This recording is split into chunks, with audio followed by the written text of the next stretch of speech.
Nah, karena Pak Purbaya ini muncul sendirian, nanti dia juga harus menerima great punch sendirian tuh kalau memang salah. Tapi kalau berhasil ya dia seperti kata netizen bahwa Prabowo Purbaya 2029 gitu. Ah. Tapi kalau kemudian gagal ya dia akan jatuh terpuruk dan gak kemana-mana gitu.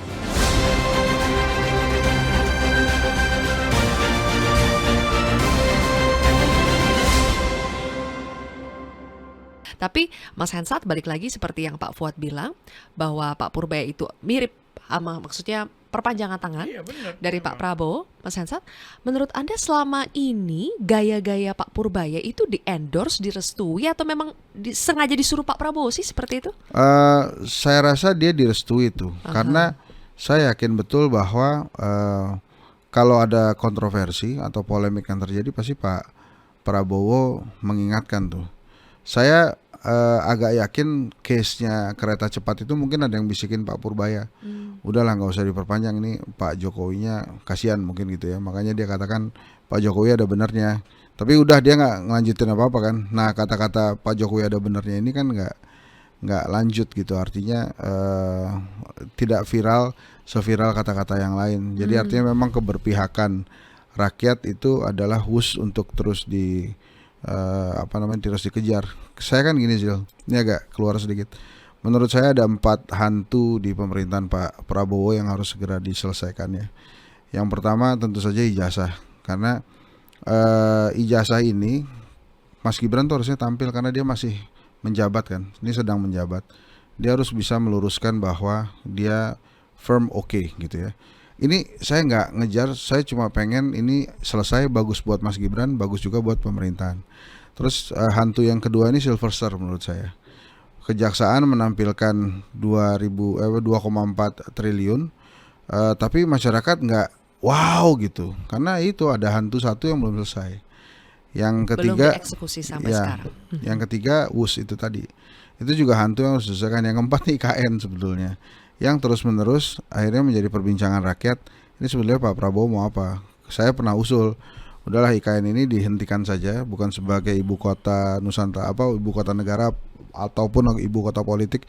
Ini jadiin ibu kota konser aja. Jadi kalau kayak Prambanan itu kan konser belakangnya Prambanan, Candi atau Prambanan. GWK kan belakangnya juga GWK. Nah ini lagi konsernya ya, Taylor Swift gitu misalnya, belakangnya tuh Istana Garuda yang di IKN, tapi ya hotelnya dibenerin, bandaranya dibagusin gitu. Nah 4 isu ini menurut saya harus segera diselesaikan. Nah Pak Purbaya memang membantu Pak Prabowo, masyarakat agak melupakan ini sebelum fenomena WUS ini muncul lagi. Tapi ya karena saya bukan orang keuangan ya, saya tidak menangkap esensi perbedaan yang paling signifikan antara Menteri Purbaya dengan menteri-menteri lainnya. Jadi maksud saya begini, pasti ada alasan seorang Fuad Bawazir, seorang Sri Mulyani, seorang Khatib Basri, Bambang Brojonegoro tidak berlaku seperti Purbaya gitu kan. Saya selalu begitu tuh mikirnya. Pasti kan ada alasan-alasan. Ini bukan tentang gaya, bukan tentang komunikasi aja, tapi mungkin ada pakem-pakem keuangan yang memang dijaga. Mungkin juga sengaja mereka tidak banyak bicara untuk menenangkan pasar sebetulnya. Ada gak kayak gitu Pak Fuad? Enggak, dulu itu waktu zaman saya itu lain sih ya. Saya kira menteri-menteri keuangan itu pada umumnya memang keadaannya memang normal. Ini kan zamannya, ini yang terakhir ini terutama ya 10 tahun terakhir ini kan memang tidak normal keadaannya. Coba yang you sebutkan tuh cerita ada ini kan semuanya keadaan tidak normal itu kan. Nah, dalam keadaan tidak normal mestinya Menteri Keuangan itu berani berbicara. Kalau tidak mau ya sudah menyatakan saya mundur Pak, kalau kayak begini ini bakal begini kan akan ketahuan ini bakal kejadiannya begini. Nah itu orang akan terbelalak kan, jadi bisa menggugah semua orang ini. Nah ini kan tidak, ya dipenuhin, mau peraturan diganti. Katanya kalau rumah begini, rumah dinas begini diganti, dipenuhin aja semuanya gitu loh. Jadi menyenangkan everybody, ya kan? Ya waktu misalnya ke kantornya Menteri Ara, wah ini ruangan lo gede banget ya gitu kan. Dia terakhir tuh iya ya, jadi mau bikin rumah kecil buat bikin rumah rakyat kecil ya. banget, lo tega lo. Betul. Dan itu dulu ya, sejak mulai terjadi ya, terutama makin kemari itu pejabat-pejabat negara terus terang aja ini luar biasa itu kantornya segala macam luar biasa. Kayak apik-apikan kantor, bagus-bagusan kantor gitu loh. Multifungsi katanya Pak. Sampai saya bilang, saya masuk ke teman di rumahnya satu menteri, saya bilang, waduh, ini kayak jalan di salju ya. Saya bilang gitu, susah nih saya jalannya nih karena empuk bener, gede bener ini. Saya bilang gitu lapangannya gitu loh. Itu pada bangga bener, ya kan? Nggak wajar dalam keadaan. Dan saya pernah kembali ke Amerika itu lihat menteri-menteri rumah itu sederhana semuanya. Oke. Di sini luar biasa loh. Tapi kembali lagi Pak Fuad, tadi aku mau nanya soal hipotesa Mas Hensat ya. Apakah karena ada pakem-pakem tertentu sebagai Menteri Keuangan sehingga akhirnya mereka tidak, gaya komunikasinya tidak seperti Pak Purbaya misalnya nih. Aku jadi mikir ya, apakah misalnya karena Menteri Keuangan itu adalah posisi yang sangat strategis, bendahara negara, sangat krusial, Ya, RI 3 lah ya. RI 3, sehingga harus hati-hati karena yang kayak gitu banyak musuhnya. Kan Pak Purbaya dar-der-dor sana sini nih. Kemarin dia udah mau ngurusin soal impor ilegal yang baju bekas, pakaian bekas. Itu kan juga sudah banyak yang terusik gitu kan. Nah, orang seperti itu kan banyak musuhnya. Apalagi posisi strategis Menteri Keuangan. Apakah karena itu ya? Ada ancaman itu ya sehingga Menteri Keuangan selama ini tuh tidak seperti Pak Purbaya? Ya, pertama memang tantangannya tidak seperti yang dihadapi Pak Purbaya seperti sekarang ini. Tantangan yang sekarang ini memang udah luar biasa. Jadi kalau nggak model gaya Pak Purbaya, nggak gebrak-gebrak, itu susah. Barangkali seandainya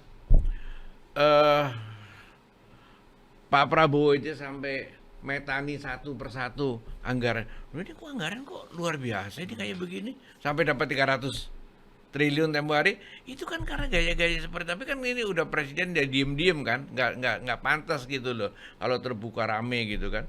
Nah sekarang kalau udah Menteri Keuangan aja petugasnya langsung, masa dia tidak teriak-teriak kalau kayak begini keadaannya? Ya dia mesti teriak-teriak bahwa orang-orang benar akan jadi tersentak ya baru pertama kali sampai nanti pada tertib, habis itu dia nggak akan teriak-teriak lagi sampai pada kembali tertib dulu. Ini sekarang berduit, tenang aja duit, namanya ada yang disimpan, ada yang enggak segala macam. Itu memang tidak pada tempatnya menurut saya. Nah, sedangkan bebannya pertumbuhan ekonomi di tangan dia aja sendiri. Kan dia berat itu kan. Nah, ini benar ini menarik Fiskal moneter mata fiskalnya kan dia. Kalau nggak benar dia bisa diganti. Sewaktu-waktu dia diganti. Bisa diganti semua pejabat. Sementara yang moneternya kan tenang aja kan, nggak ada apa-apa, gue sih selama 5 tahun gue jangan dijamah. Padahal kalau menurut saya, kalau menurut ilmu ekonomi yang sebenarnya, pejabat fiskal bisa setiap saat diganti sama presiden, karena presiden bertanggung jawab terhadap keadaan ekonomi seluruhnya kan. Moneter pun bisa dipecat setiap saat. Benar. Menteri pecat, moneter bisa dipecat. Sebab apa? Menteri Keuangan bisa menggagalkan pekerjaannya yang megang moneter. Ini kan pemegang fiskal nih, Menteri Keuangan. Ini bisa menggagalkan yang, dan sebaliknya ini bisa menggagalkan yang ini. Ya kan? Jadi dua-duanya harus, makanya waktu zamannya Orde Baru terus terang aja ya. Itu BI dan Menteri Keuangan, fiskal dan moneter sama-sama bertanggung jawab kepada presiden, sama-sama bagian daripada pemerintah. Kemudian ada ide baru kan, ini dipisah yang ini independen itu. Sekarang tuh Trump lagi teriak-teriak tuh. Dan banyak negeri yang sudah mulai mengatakan ini nggak bisa, ini kayak begini. Ini BI-nya mau tenang-tenang aja kayak begitu, ya nggak bisa. Sekarang banyak negeri yang sedang mulai. Bahkan si Trump lagi mau berusaha juga untuk mengubah peraturan-peraturannya ini. Fiskal dan moneter harus sama-sama tanggung jawab. Yang tanggung jawab saya kok, pemilihan presiden saya, yang dipecat bisa oleh rakyat bisa saya kok. Jadi saya tanggung jawab. Emang di ilmu ekonomi moneter dan fiskal emang dipisah. Ya. Kan nggak juga nyatu gitu kan. Ini kan karena mekanisme politik. Ini ada kepentingan, ini yang ini diamankan. 5 tahun saya tidak boleh dijamah. Saya harus bebas dari ini. Ini sana lu struggle sendirian. Masa negara bisa begitu? Moneternya boleh ngomong gitu? Nggak boleh juga. Itu terus terang aja. Tapi karena sudah begitu rupa di masyarakat, sehingga ini yang satu nggak boleh dijamah, nggak bisa. Ini bisa dipecat, bisa diganti, bisa dipelorot. Semuanya tanggung jawab fiskal dan moneter untuk pertumbuhan ekonomi sama-sama di bawah presiden, harus jalan bersama-sama. Gimana Mas Hensat? Ya itulah bahayanya Pak Purbaya kalau terlalu aktif ya.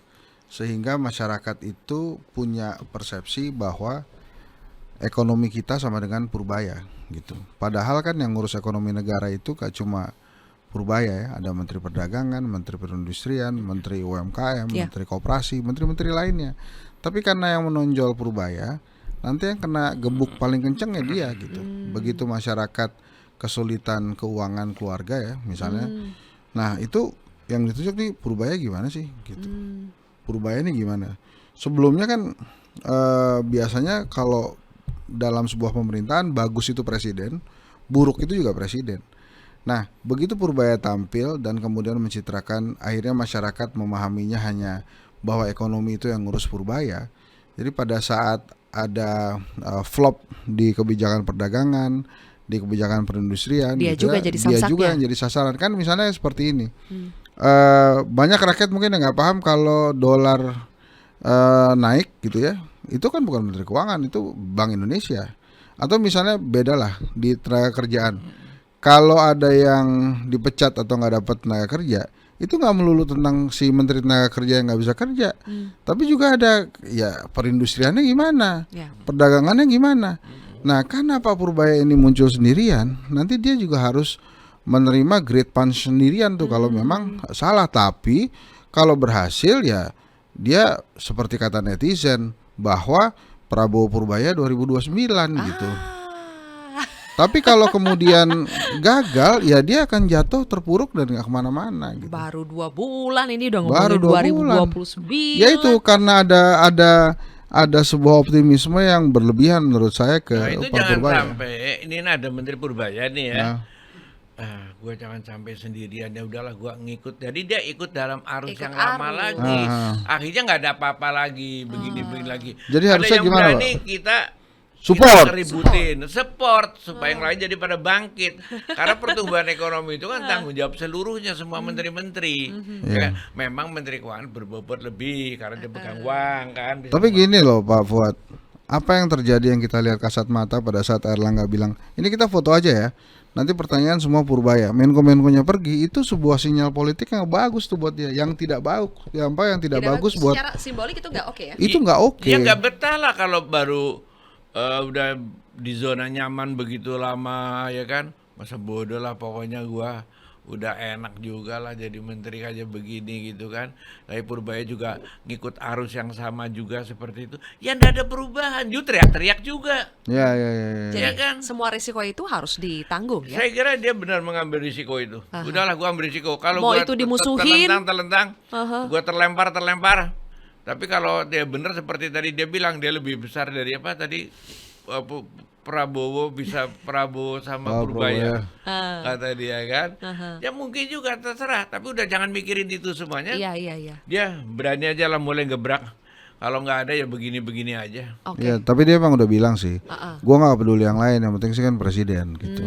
Jadi ya udah dia mau ambil semua burden itu ya fine aja. Tugasnya kita kan juga menunggu, menanti, mengingatkan bahwa hati-hati, ada kesabaran, dan orang-orang yang tidak terlibat di sekitar Purbaya itu begitu rakyat marah pasti ikut-ikutan tuh gitu. Oh. Tapi saya setuju sama Pak Fuad, ini harus didukung, rakyat harus dukung itu. Oke. Apapun yang terjadi ya harus didukung. Cuma masalahnya kan ada keterbatasan juga di Pak Purbaya. Pak Purbaya nggak bisa masuk ke perindustrian, bisanya kan ngontrol uangnya aja gitu. Nah itu caranya gimana? Bisa aja kan, udah lo nggak bisa cair APBN untuk kementerian lo, nomenklaturnya nggak bisa Oke. dicairkan karena menurut gua ada beberapa hal yang belum bisa lo lakukan gitu. Jadi ya lo buktiin dulu tuh Ya. bisa jalan, baru gua Oke. cairin. Bisa juga Di poin begitu sih. ini Mas Hensat, Pak Purbaya pokoknya yang paling penting Pak Presiden aja ya. Yang lain dia tidak pedulikan. Termasuk mantan bosnya sendiri sebelum menjadi pembantu Pak Prabowo, Ya. Pak Purbaya itu dikenal sebagai Orangnya Luhut. loh. Dan Ya. kemarin sempat silang pendapat juga soal Wush itu. Iya, dan akhirnya Pak Luhut kan bilang ketika bus ini tiba di tangan dia itu barang udah busuk gitu kan, aneh ya, ada barang busuk terus diterusin. Kita kan kalau beli buah ada yang busuk pasti kita tinggalin atau kita buang tuh. Tapi Nah itu itu kan pengakuan yang jujur juga. ya kemauan yang jujur yang akhirnya busuk tuh barang. ya Tapi akhirnya ekonomi- pertanyaannya besar kan, kenapa kemudian barang busuk itu diterusin. So artinya Pak Purbaya sebetulnya membuktikan bahwa omongan dia ini sih pokoknya gue tegak lurus sama Prabowo aja ke presiden itu terbukti dengan dia tidak terlalu mempedulikan apa katanya Pak Luhut. Walaupun ya itu tadi kan Pak kenapa kok jauh-jauhan sama Pak Luhut nggak ngomong ya kan Pak Luhutnya jauh masa gue mesti teriak-teriak Pak Luhut kan nggak. Jadi Ini memang pas sidang paripurna ya. serius. Nah itu tadi menurut saya backingannya Pak Purbaya ini harus kita bantu juga Pak. Jadi artinya Pak Prabowo itu harus kita dukung untuk tetap menjaga Purbaya gitu. Iya. Jadi supaya ininya dia langgeng karena kan bisa juga backingannya Pak Purbaya akhirnya terpengaruh dengan orang-orang lain yang memang terus-menerus mengkritik Pak Purbaya yang berada di lingkungan kabinetnya. Nah, itu Nah, dia. akhirnya kan daripada kabinet saya kocar-kacir, mendingan pemain yang ini diganti kan bisa Nah, juga. makanya berenang melawan arus itu kan susah sekali, Pak Fuad. Ya pada awalnya emang susah bener, Aha. tapi nanti sesuatu kalau nggak dimulai gimana gitu loh. Kalau nggak dimulai ya begini-begini aja. Nah ini untung ada Purbaya yang berani ngambil risiko.